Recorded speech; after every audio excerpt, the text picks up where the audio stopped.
إنما التوبة على الله للذين يعملون السوء بجهالة ثم يتوبون من قريب فأولئك يتوب الله عليهم وكان الله عليما حكيما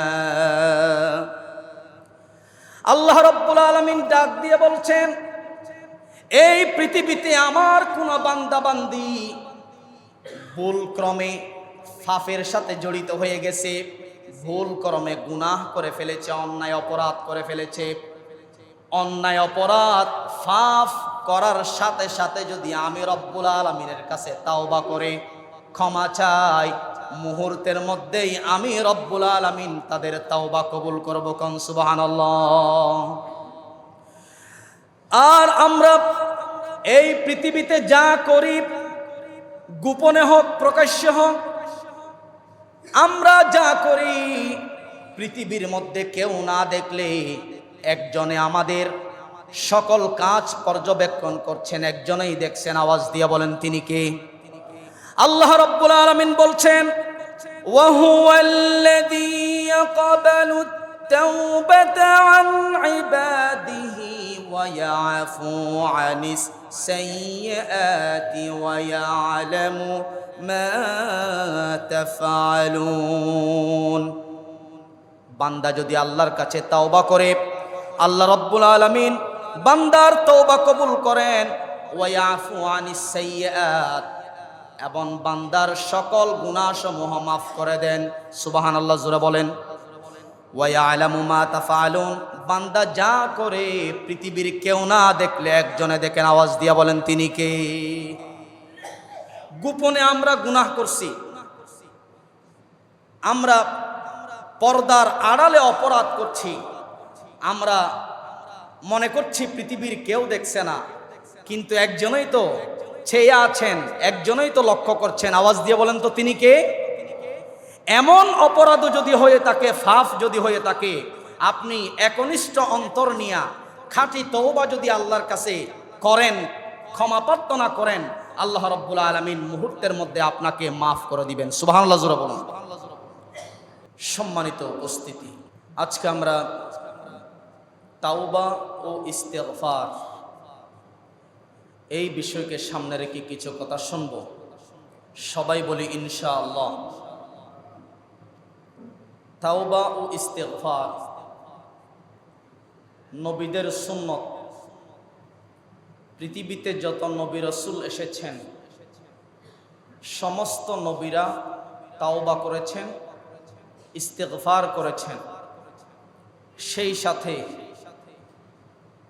প্রত্যেক নবীরা তাদের উম্মতদেরকে, সম্প্রদায়দেরকে তাওবা ও ইস্তেগফার করার জন্য আদেশ করেছেন এবং তাওবা ইস্তেগফার কিভাবে করতে হয় তা শিক্ষা দিয়েছেন।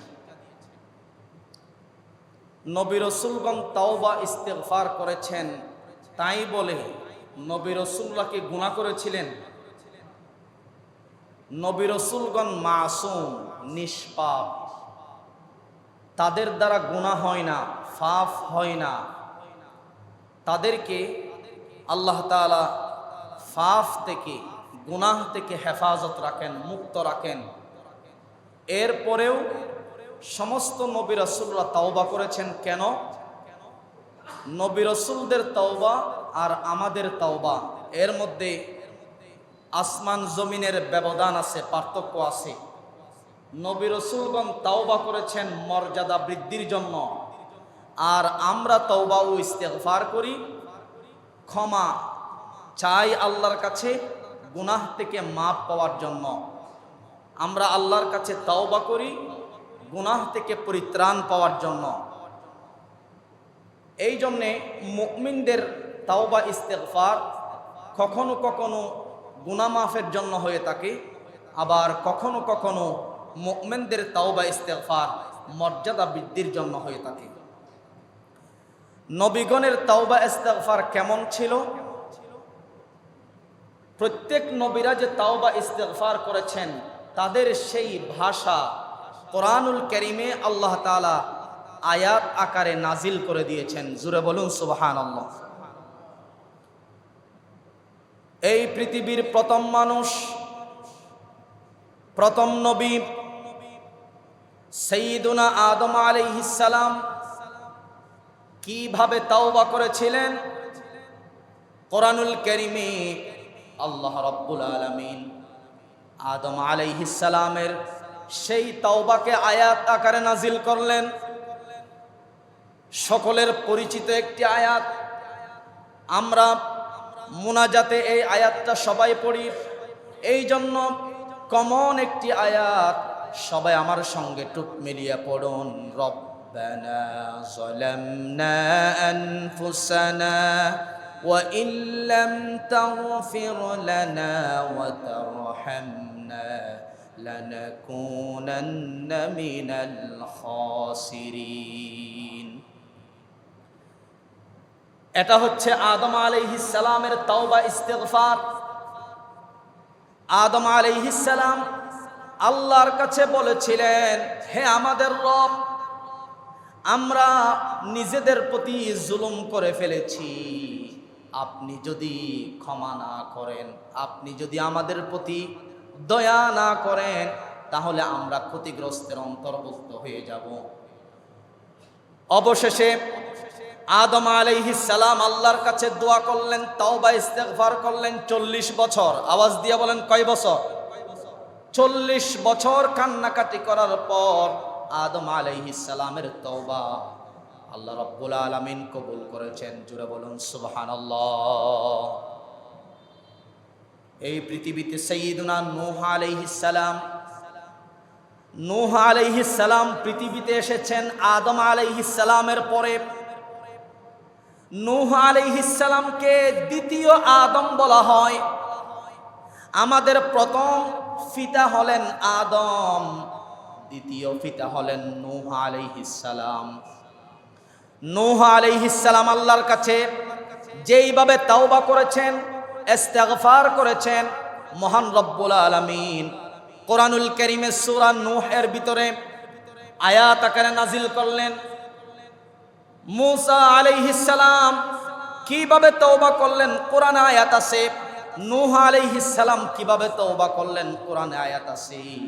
মহান রব্বুল আলামিন বলছেন, রব্বিগফিরলি ওয়া লিওয়ালিদাইয়া ওয়া লিমান দাখালা বাইতিয়া মুমিনা ওয়া লিল মুমিনিনা ওয়াল মুমিনাত ولا تزد الظالمين إلا تبارا। নূহ আলাইহিস সালাম আল্লাহর কাছে বলেছিলেন, ওগো আল্লাহ তাআলা, আপনি আমাকে মাফ করুন, আমার মা বাবাকে মাফ করুন, আমার গোষ্ঠীর মধ্যে যারা ঈমান এনেছে তাদেরকে মাফ করে দিন, আর যারা ঈমানদার পুরুষ এবং ঈমানদার নারী সকলকে মাফ করে দিন, আর যারা জালেম তাদেরকে ধ্বংস করে দিন। নূহ আলাইহিস সালাম প্রথমে নিজের জন্য দোয়া করলেন, মা বাবার জন্য দোয়া করলেন, সমস্ত পৃথিবীর মুসলিম পুরুষ এবং মুসলিম নারী প্রত্যেকের জন্য আল্লাহর কাছে ক্ষমা প্রার্থনার দোয়া করলেন। আল্লাহ রাব্বুল আলামিন নূহ আলাইহিস সালামের দোয়া মঞ্জুর করেছিলেন। এভাবে করে সাইয়্যিদুনা মুসা আলাইহিস সালাম আল্লাহর কাছে দোয়া করে বলেছিলেন, রব্বি ইন্নী যালামতু নাফসি ফাগফিরলি ফাগফারা লা ইন্নাহু হুয়াল গফুরুর রহিম।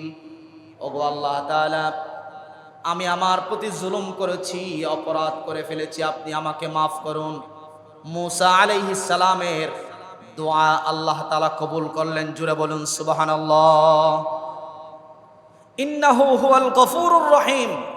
নিঃসন্দেহে আল্লাহ রাব্বুল আলামিন হচ্ছেন ক্ষমাশীল, আল্লাহ রাব্বুল আলামিন হচ্ছেন অতি দয়ালু। জুড়ে বলুন সুবহানাল্লাহ।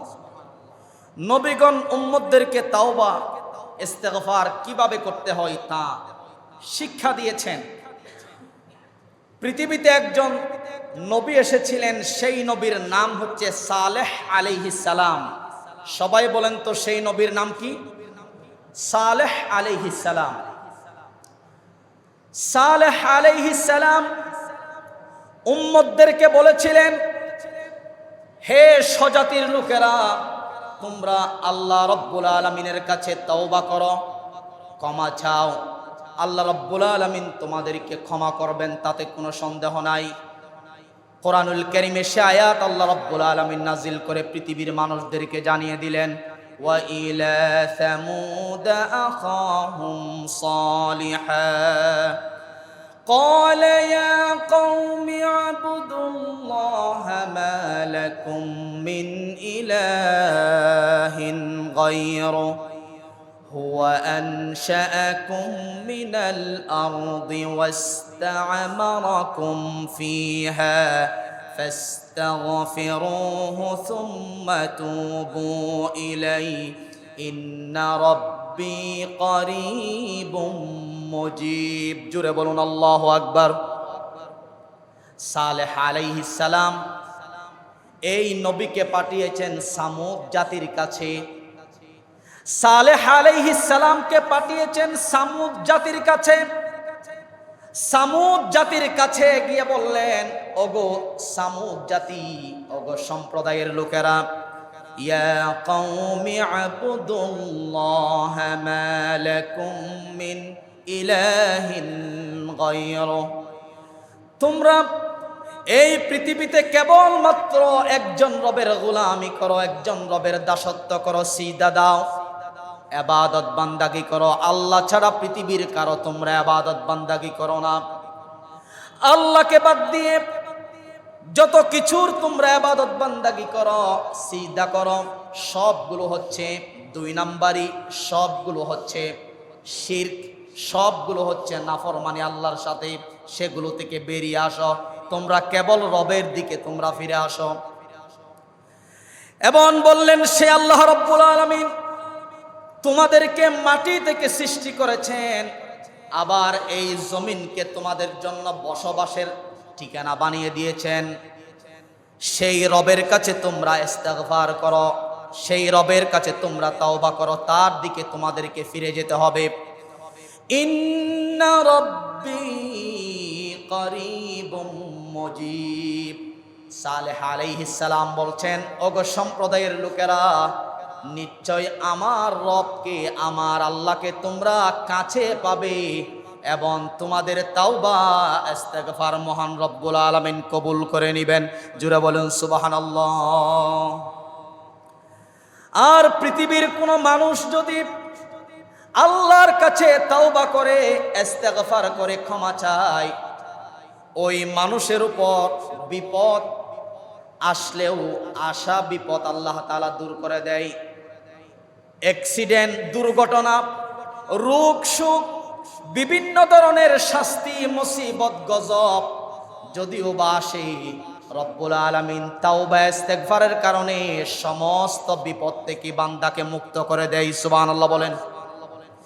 এটি আমার কথা নয়, সূরাতুল আনফালের 33 নম্বর আয়াতে আল্লাহ রাব্বুল আলামিন বলেন, ওয়া মা কানা আল্লাহু লিয়ুআযযিবাহুম ওয়া আনতা ফীহিম ওয়া মা কানা আল্লাহু মুআযযিবাহুম ওয়া হুম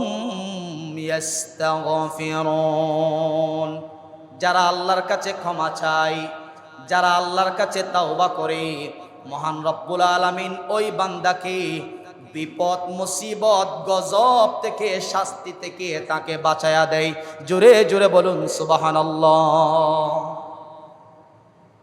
ক্ষমা চাইলে, তাওবা করলে, আল্লাহর কাছে নত হলে আল্লাহ রব্বুল আলামিন সমস্ত বিপদ থেকে, মুসিবত থেকে, অ্যাক্সিডেন্ট থেকে, দুর্ঘটনা থেকে আপনাকে বাঁচায়া দিবেন। জোরে বলুন সুবহানাল্লাহ।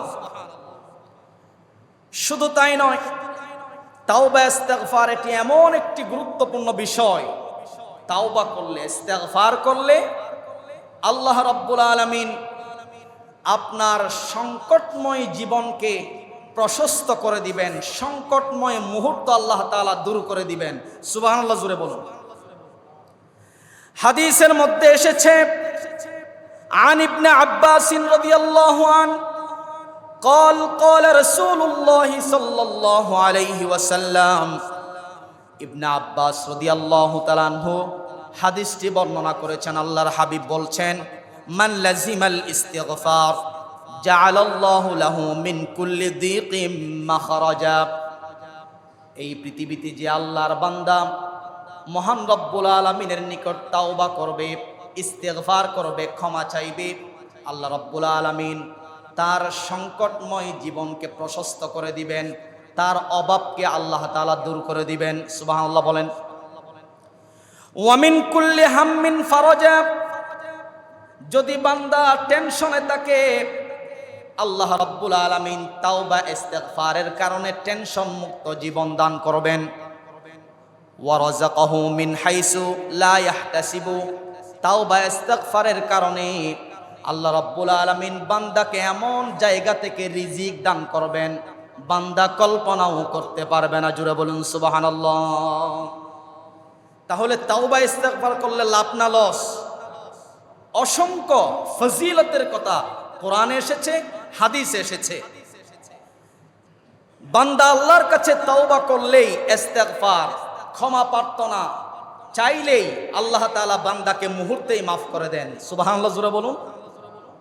আল্লাহ রাব্বুল আলামিন বলছেন সূরাতুন নিসার 17 নম্বর আয়াত, ইন্নামাত তাওবাতু আলাল্লাহি লিল্লাযীনা ইয়া'মালুনাস সুআ বিজাহালাতিন সুম্মা ইয়াতুবুনা মিন করিবিন ফাউলাইকা ইয়াতুবুল্লাহু আলাইহিম ওয়া কানাল্লাহু আলিমান হাকিমা।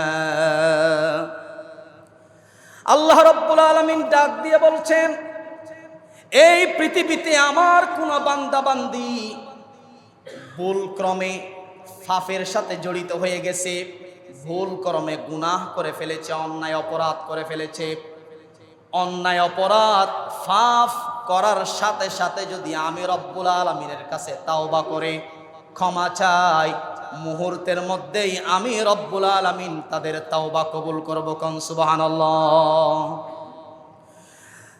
আর আমরা এই পৃথিবীতে যা করি, গোপনে হোক প্রকাশ্যে হোক, আমরা যা করি পৃথিবীর মধ্যে কেউ না দেখলে একজনে আমাদের সকল কাজ পর্যবেক্ষণ করছেন, একজনেই দেখছেন। আওয়াজ দিয়ে বলেন তিনি কে? আল্লাহ রাব্বুল আলামিন বলছেন, ওয়া হুয়াল্লাযী ইয়াকবালুত তাওবাতা আন ইবাদিহি ওয়া ইয়াফু আনিস সাইয়্যাতি ওয়া ইয়ালামু মা তাফআলুন। বান্দা যদি আল্লাহর কাছে তাওবা করে, আল্লাহ রাব্বুল আলামিন বান্দার তওবা কবুল করেন। ওয়া ইয়াফু আনিস সাইয়্যাত, এবং বান্দার সকল গুনাহসমূহ মাফ করে দেন। সুবহানাল্লাহ জোরে বলেন। ওয়া ইয়ালামু মা তাফআলুন, বান্দা যা করে পৃথিবীর কেউ না দেখলে একজনে দেখেন। আওয়াজ দিয়া বলেন তিনি কে? গোপনে আমরা গুনাহ করছি, আমরা পর্দার আড়ালে অপরাধ করছি, আমরা মনে করছি পৃথিবীর কেউ দেখছে না, কিন্তু একজনই তো চেয়ে আছেন, একজনই তো লক্ষ্য করছেন। আওয়াজ দিয়ে বলেন তো তিনি কে? এমন অপরাধ যদি হয়ে থাকে, পাপ যদি হয়ে থাকে, আপনি একনিষ্ঠ অন্তর নিয়া খাঁটি তওবা যদি আল্লাহর কাছে করেন, ক্ষমা প্রার্থনা করেন, আল্লাহ রাব্বুল আলামিন মুহূর্তের মধ্যে আপনাকে মাফ করে দিবেন। সুবহানাল্লাহ জোরে বলুন। রাইসুল মুফাসসিরিন আব্দুল্লাহ ইবনে আব্বাস রাদিয়াল্লাহু তাআলা আনহুর বর্ণনা এসেছে, আত-তাইবু মিনাজ যামবি কামান লা যামবা লাহু। বান্দা আল্লাহর কাছে ক্ষমা চাইলে, তাওবা করলে আল্লাহ তাআলা এমন ভাবে মাফ করে দেয়, নবজাতক শিশু পৃথিবীতে আসার পরে তার যেমন কোনো গুনাহ থাকে না, পাপ থাকে না, একেবারেই আল্লাহ তাআলা তাওবা ইস্তিগফারের কারণে বান্দাকে মাসুম বানিয়ে দেয়। সুবহানাল্লাহ জোরে বলেন। আব্দুল্লাহ ইবনে আব্বাস রাদিয়াল্লাহু তাআলা আনহুর কাছে প্রশ্ন করা হলো, হুজুর, এক ব্যক্তি ইবাদত বান্দাগি খুবই কম পরিমাণ করে কিন্তু সে গুনাহ করে না, আরেক ব্যক্তি ইবাদত বান্দাগি বেশি করে কিন্তু সে গুনাহ করে, ফাফও করে। এক ব্যক্তি নফল ইবাদত কম করে কিন্তু গুনাহ করে না, ফাফ করে না, আরেক ব্যক্তি নফল ইবাদত বেশি করে কিন্তু সে গুনাহ করে, ফাফও করে। এখন আপনার দৃষ্টিতে কে উত্তম আপনি বলুন? রাইসুল মুফাসসিরিন আব্দুল্লাহ ইবনে আব্বাস রাদিয়াল্লাহু তাআলা আনহু বলছেন, যে আল্লাহর বান্দা ইবাদত বান্দাগি নফল ইবাদত কম পরিমাণ করে কিন্তু গুনাহ করে না, অপরাধ করে না, সেই ব্যক্তি আমার দৃষ্টিতে উত্তম। জুড়ে বলুন সুবহানাল্লাহ। কারণ হাদিসের মধ্যে এসেছে, আখলিস দীনাকা ইয়াকফিকাল আমালুল কলিল। ইবাদত যদি শিরিক মুক্ত হয়, বেদাত মুক্ত হয়, আপনার ইবাদত যদি গুনাহ মুক্ত হয়, ফাফ মুক্ত হয়, সেই ইবাদত পরিমাণে কম হলেও, ওই ফিউর খাঁটি ইবাদত কম হলেও ওই ইবাদত কিয়ামতের দিন আপনার জন্য নাজাতের ওসিলা হয়ে যাবে। জুড়ে বলুন সুবহানাল্লাহ। এই জন্য আল্লাহ রাব্বুল আলামিন বলছেন সূরাতুল মুলকের ভিতরে, সকলের পরিচিত আয়াত, যারা পারেন আমার সঙ্গে টুক মিলিয়ে পড়ুন, আল্লাযী খালাকাল মাউতা ওয়াল হায়াতা লিয়াবলুয়াকুম আইয়ুকুম আহসানু আমালা ওয়া হুয়াল আজিজুল গফুর। জুরে জুরে বলুন আল্লাহু আকবার। আল্লাহ রাব্বুল আলামিন খালাকাল মাউত সৃষ্টি করেছেন, ওয়াল হায়াত জীবন সৃষ্টি করেছেন। হায়াত এবং মৌতের মালিক কে? আরো আওয়াজ দিয়ে বলতে হবে কে?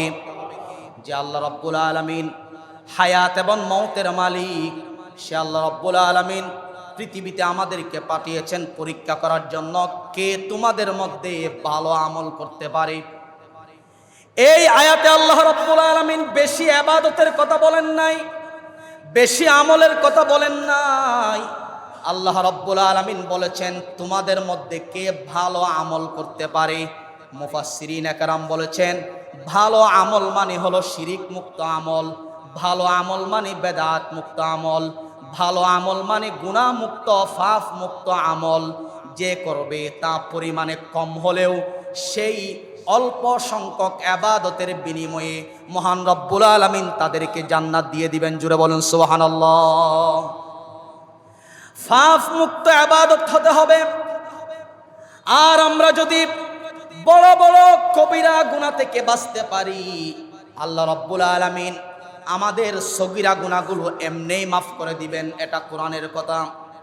সূরাতুন নাজমের ভিতরে মহান রব্বুল আলামিন বলছেন, আল্লাযীনা ইয়াজতানিবুনা কাবাইরাল ইসমি ওয়াল ফাওয়াহিশা ইল্লাল লামাম ইন্না রাব্বাকা ওয়াসিউল মাগফিরা।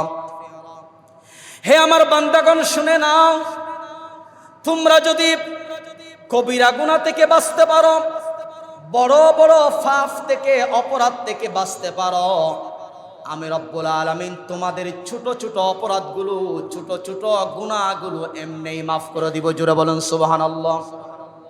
যদি আপনি কবিরা গুনাহ না করেন, বড় বড় অপরাধ না করেন, আপনি ফজরের নামাজ পড়েছেন, ফজরের নামাজ পড়ার সাথে সাথে সগীরা গুনাহ মাফ হয়ে গেল। জোহরের নামাজের জন্য মসজিদে এসেছেন, জোহরের নামাজের জন্য আপনি ওযু করেছেন, ওযু করার সাথে সাথে সগীরা গুনাহগুলো মাফ হয়ে যায়। আসরের নামাজ পড়ার দ্বারা সগীরা গুনাহ আল্লাহ তাআলা মাফ করে দেয়, কিন্তু শর্ত হলো কবিরা গুনাহ থেকে আপনাকে বাঁচতে হবে।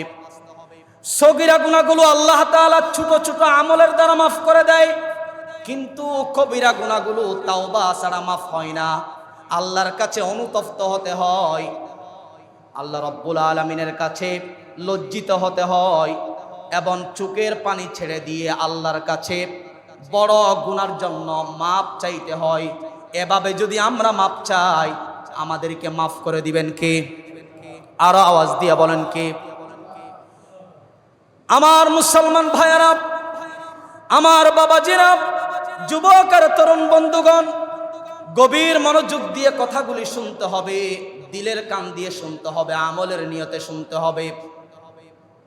রাসূল করিম সাল্লাল্লাহু আলাইহি ওয়াসাল্লামের কাছে এক ব্যক্তি আসলেন, বললেন, ইয়া রাসূলুল্লাহ, ইয়া হাবিবাল্লাহ সাল্লাল্লাহু, ওগো আল্লাহর হাবিব, আমাদের পাশে একজন মহিলা আছে, ওই মহিলাটা সারাটা দিন রোজা রাখে, সারাটা রাত নফল নামাজ পড়ে, দান সৎকাও করে, এমনকি এমনভাবে সে দান সৎকা করে এলাকার মানুষেরা তাকে দানবীর মহিলা বলে ডাকে, এমন পরিমাণ সে দান সৎকা করে তাও রাখে।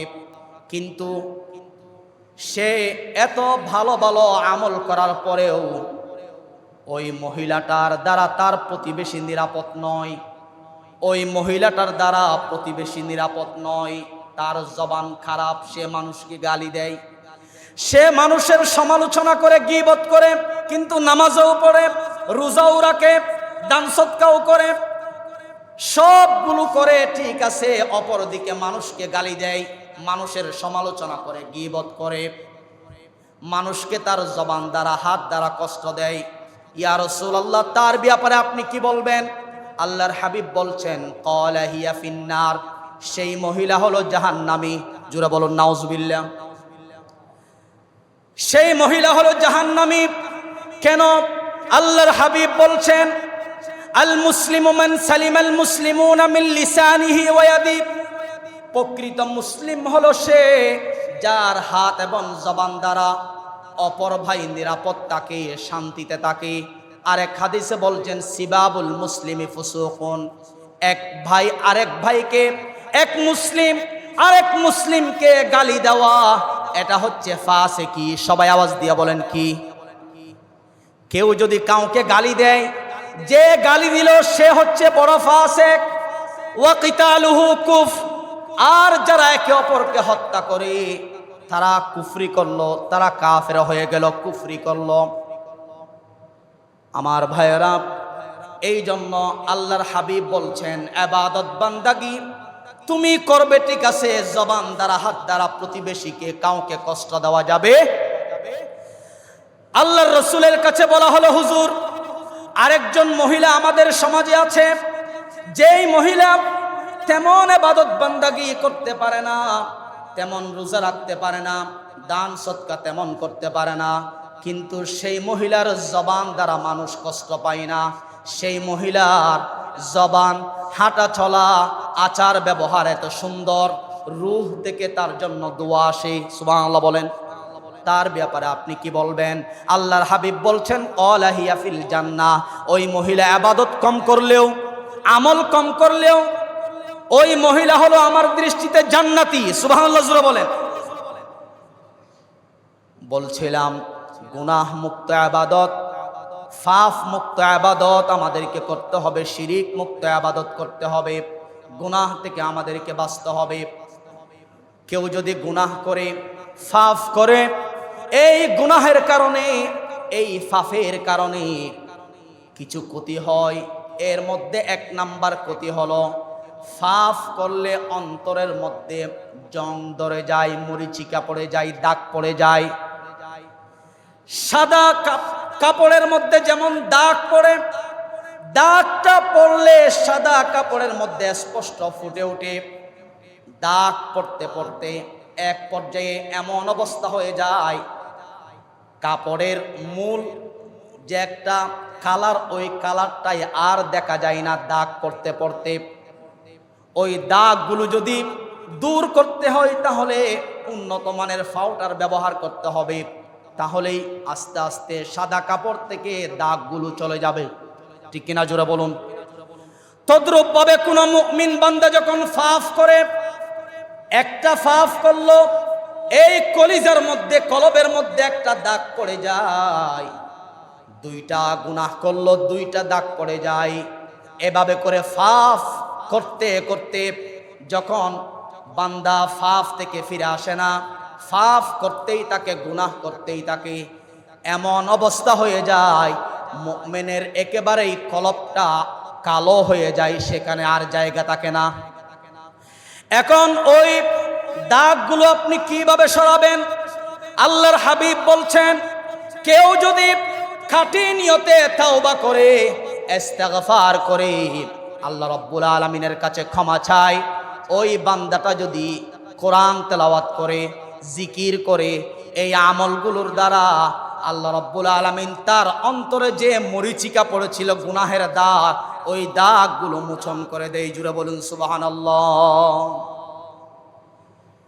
আল্লাহ রাব্বুল আলামিন কোরআনে আয়াত নাজিল করে সেই কথাই বলে দিয়েছেন, কাল্লা বাল রানা আলা কুলুবিহিম মা কানু ইয়াকসিবুন।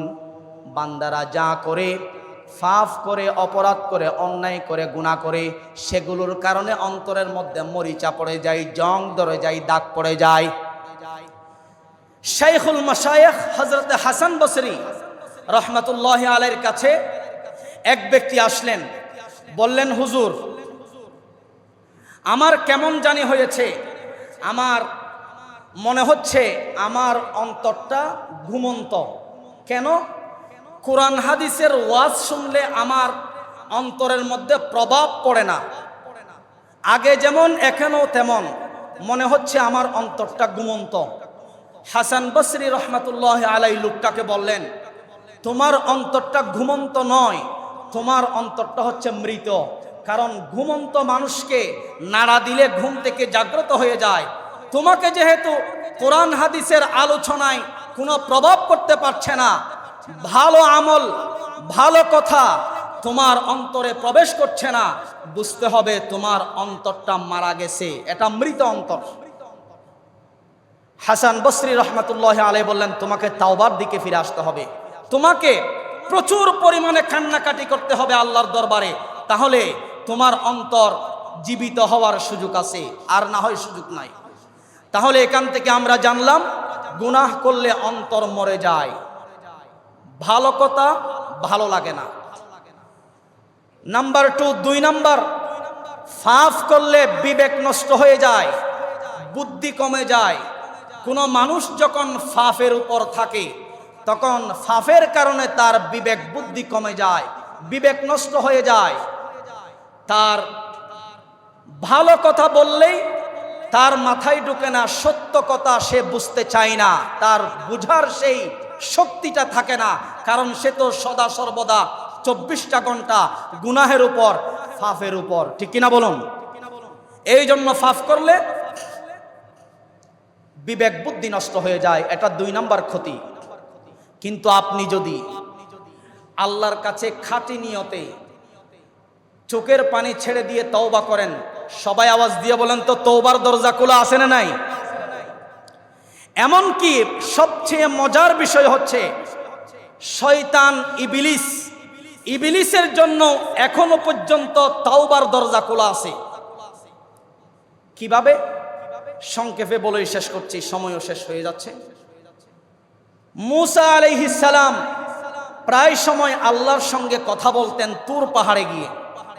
একদিন তুর পাহাড়ে যাচ্ছেন, আল্লাহর সঙ্গে কথোপকথন হবে, প্রতিমধ্যে শয়তানের সঙ্গে দেখা হলো। বললেন, ইয়া মূসা, হে আল্লাহর পয়গম্বর মূসা, আপনি তো আল্লাহর সঙ্গে কথা বলেন, এই জন্য আপনার ডাক নাম হলো কালিমুল্লাহ। আপনি তুর পাহাড়ে যাচ্ছেন, আজকে আমার বিষয়ে একটু আপনার আল্লাহকে বলবেন। কি বলবো? আমাকে যে আল্লাহ তাআলা অভিশপ্ত করে দিয়েছেন কিয়ামত পর্যন্তের জন্য, লানত প্রাপ্ত করে দিয়েছেন, জাহান্নামী করে দিয়েছেন, আমি সেখান থেকে ফিরে আসতে চাই, আমিও রহমতের দিকে চলে আসতে চাই। আমার ব্যাপারে কোনো সুযোগ আছে কিনা আপনি একটু তুর পাহাড়ে গিয়ে আপনার রবের কাছে বলবেন। মূসা আলাইহিস সালাম বললেন, ঠিক আছে বলবো। গেলেন তুর পাহাড়ে আল্লাহর কাছে, সব আবেদন শেষে শয়তানের কথাটাও একটু তুলে ধরলেন। আল্লাহ তাআলা বললেন, ওগো মূসা, এটা তো সহজ বিষয়। শয়তান যেহেতু সে অভিশপ্ত জীবন থেকে ফিরে আসতে চায় রহমতের দিকে, এখন তার জন্য একটা উপায় আছে, সেটা হচ্ছে তুমি শয়তানকে গিয়ে বলবে আদম নবীর কবরে গিয়ে যেন সে একটা সিজদা দেয়। তার জন্য এটা হচ্ছে তাওবা। সে যদি আদম নবীর কবরে গিয়ে একটা সিজদা দেয়, আমি শয়তানকে মাফ করে দিব। সুবহানাল্লাহ বলেন। মূসা আলাইহিস সালাম তুর পাহাড় থেকে ফিরছিলেন, শয়তানের সঙ্গে দেখা হলো। বললেন, ইয়া মূসা কালিমুল্লাহ, ওগো আল্লাহর পয়গম্বর মূসা, আমার বিষয় কি আপনি বলে গিয়েছেন নাকি? মূসা আলাইহিস সালাম বললেন, না না, বলে যাই নাই, আল্লাহর দরবারে তোমার কথা উপস্থাপন করেছি। মূসা আলাইহিস সালাম বললেন, আল্লাহ রাব্বুল আলামিন সহজ উপায় তোমার জন্য বের করে দিয়েছেন, তা হলো তুমি তো জান্নাতে আদমকে সিজদা দাও নাই, সে কারণেই তোমাকে অভিশপ্ত করে দেওয়া হয়েছিল। তুমি যদি এই মুহূর্তে আদম নবীর কবর যেই দেশের মধ্যে আছে, যেই জায়গার মধ্যে আছে, সেখানে গিয়ে যদি কবরের উপর তুমি সিজদায় লুটিয়ে পড়ো, আল্লাহ রাব্বুল আলামিন তোমাকে মাফ করে রহমতের দিকে তোমাদেরকে নিয়ে আসবেন। এবার শয়তান ডাক দিয়ে হাসি তামাশা ঠাট্টা বিদ্রুপ করে শয়তান বলতে লাগলো, ওগো মূসা, আপনিও পাগল, আপনার আল্লাহও পাগল। নাউজুবিল্লাহ, জোরে বলেন। আপনিও পাগল, আপনার আল্লাহও পাগল। আমি জীবিত আদমকে জান্নাতের মধ্যে সিজদা করি নাই, এখন মৃত আদমকে সিজদা করব, আমি কি বোকা নাকি? তখন মূসা আলাইহিস সালাম বলছেন, ঠিক আছে, তোমার জন্য আর কোনো তাওবার দরজা খোলা নাই। তুমি যদি ভালো পথের দিকে ফিরে আসতে চাও, তোমাকে এই কাজটা করতে হবে, আর কোনো সুযোগ নাই। সুতরাং বলছিলাম, শয়তানের জন্য তওবার দরজা খোলা আছে। যখন যেই মুহূর্তে আপনি তওবা করেন, আল্লাহ রাব্বুল আলামিন আপনার ডাকে সাড়া দিবেন, তাতে কোনো সন্দেহ নাই। প্রত্যেক দিন শেষ রজনীতে আল্লাহ রাব্বুল আলামিন সপ্তম আকাশের নিচে চলে আসেন এবং বান্দাদেরকে ডাক দিয়ে বলতে থাকেন, কার কি লাগবে, কার রিজিক লাগবে, কার সাহায্য লাগবে। আল্লাহ রাব্বুল আলামিন ডাক দিয়ে এক একটা প্রশ্ন ছুটে দেন। বান্দারা তো ভোরের সময় তাহাজ্জুদ পড়তে ওঠা দূরের কথা, ফজরের নামাজও পড়ে না। 100 মধ্যে 99 জন উঠে অফিস টাইমে, ঠিক কিনা বলুন? 9টা 10টা 11টায় ঘুম থেকে ওঠে। এখন আল্লাহ রাব্বুল আলামিন আরশ আজিম থেকে সপ্তম আকাশে অসংখ্য রহমত নিয়ে এসেছেন। এই রহমতগুলো কোথায় দিবেন? বান্দারা তো চাই না। অবশেষে আল্লাহ রাব্বুল আলামিন ওই রহমতগুলো সাগরের মধ্যে ঢেলে দেন এবং বিশাল বিশাল পাহাড়ের মধ্যে ঢেলে দেন। এই জন্য সাগরের মধ্যে মাছ বেশি, বড় বড় মাছ। আচ্ছা বলেন তো, সাগরের মধ্যে যেই বড় বড় মাছ আছে, ওই মাছকে খাওয়ান কে? আমরা যে ফিশারি করি, মাছ ফেলাই, খাদ্য দেওয়ার পরেও মাছ মোটা হয় না, বড় হয় না। কিন্তু সমুদ্রের মাছ কেউ খাদ্য দেয় না। সমুদ্রের মাছগুলো হৃষ্টপুষ্ট। বাজারের মধ্যে আমরা সবাই খুঁজি সমুদ্রের মাছ আসছে কিনা। সমুদ্রের মাছ আমরা ক্রয় করি। সমুদ্রের মাছগুলো হৃষ্টপুষ্ট, মোটা তাজা কেন? বান্দারা যে শেষ রাত্রে আল্লাহর কাছে রহমত চাই না, রহমতগুলো দেওয়ার মতো আল্লাহ কোনো বান্দাকে খুঁজে পান না। অবশেষে রহমতগুলো সমুদ্রের মধ্যে ঢেলে দেন, বিশাল বিশাল পাহাড়ের চূড়ায় ঢেলে দেন। এরপরে আল্লাহ তাআলা আবার সপ্তম আকাশে চলে যান। এভাবে করে প্রত্যেক দিন শেষ রাত্রে আল্লাহ তাআলা সপ্তম আকাশে নেমে আসেন। সুবহানাল্লাহ, জোরে বলেন। সম্মানিত উপস্থিতি, তাহলে বলছিলাম, গুনাহ করলে 1 নম্বর ক্ষতি, শরীরে আপনার কলবের মধ্যে জং ধরে যায়, মরিচা পড়ে যায়। 2 নম্বর গুনাহের ক্ষতি হলো বিবেক বুদ্ধি নষ্ট হয়ে যায়। আর 3 নম্বর গুনাহ করলে ক্ষতি হচ্ছে রোগ, বিপদ, মুসিবত, অ্যাক্সিডেন্ট, দুর্ঘটনা। আপনার ব্যবসার মধ্যে লস, কোটি টাকা ইনকাম করলেও আপনার ব্যবসা বাণিজ্যের মধ্যে আপনি উন্নতি খুঁজে পাচ্ছেন না। এগুলো হচ্ছে আপনি ফাফের মধ্যে আছেন, গুনাহের মধ্যে আছেন, আল্লাহর নাফরমানের মধ্যে আছেন। এই জন্য সদা সর্বদা বিপদ লেগেই আছে। আপনার যদি বিপদ লেগেই থাকে, হুজুর এনে দাওয়াত পড়াইলে তো কোনো লাভ হবে না। আগে আপনাকে শুদ্ধ হতে হবে। পুকুরের মধ্যে একটা বিড়াল পড়ে মারা গেছে, কুকুর পড়ে মারা গেছে, এখন গন্ধ উঠতেছে। একজন বলল যে আপনার পুকুরের পানিগুলো ফেলে দেন, গন্ধ চলে যাবে। সে আস্তে আস্তে মেশিন দিয়ে পুকুরের সমস্ত পানি ফেলে দিল। ফেলে দেওয়ার পরেও দেখতেছে পুকুর থেকে গন্ধ আসতেছে। আরে গাধা, এখন গন্ধ আসতেছে যেই কারণে গন্ধ আসতেছে, ওই কারণটা তো তুমি নিক্ষেপ করো নাই, ফেলে দাও নাই। গন্ধ আসতেছে কেন? মরা বিড়াল, মরা কুকুর পড়ে আছে। আগে তোমাকে ওই মরা কুকুরটা ফেলে দিতে হবে, মরা বিড়ালটা ফেলে দিতে হবে, এরপরে 40 বালতি 60 বালতি পানি ফেলে দাও, পুকুরের পানি পাক হয়ে যাবে। এভাবে করে কি কারণে গন্ধ উঠতেছে, ওই গন্ধটা খুঁজে সেটা আগে দূর করতে হবে। গন্ধের যেই কারণটা যদি দূর না করে আমি সমস্ত পুকুরের পানি ফেলে দিলেও কি গন্ধ যাবে? তদ্রূপভাবে গুনাহ ছাড়তে হবে। আমি ফাফের মধ্যে জড়িত, নামাজ পড়ছি না, রোজা রাখছি না, আল্লাহর নাফরমানিতে জড়িত, এদিকে আমি খতমে বুখারী পড়াইলেও কি লাভ হবে? আমি হুজুরের দাওয়াত পড়াইলেও কি লাভ হবে? বাইতুল শরফের ফিসাবকে এনেও দাওয়াত পড়াইলে কি লাভ হবে? আল্লাহর কসম কোনো লাভ হবে না।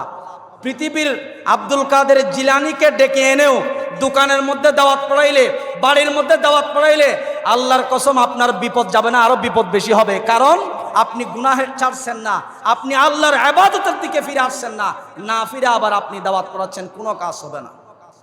সম্মানিত উপস্থিতি, সময় অনেক হয়ে গেছে। তো গুনাহের কারণে রোগ হয়, বিপদ হয়, মুসিবত হয়, বিপদ আপদ লেগেই থাকে।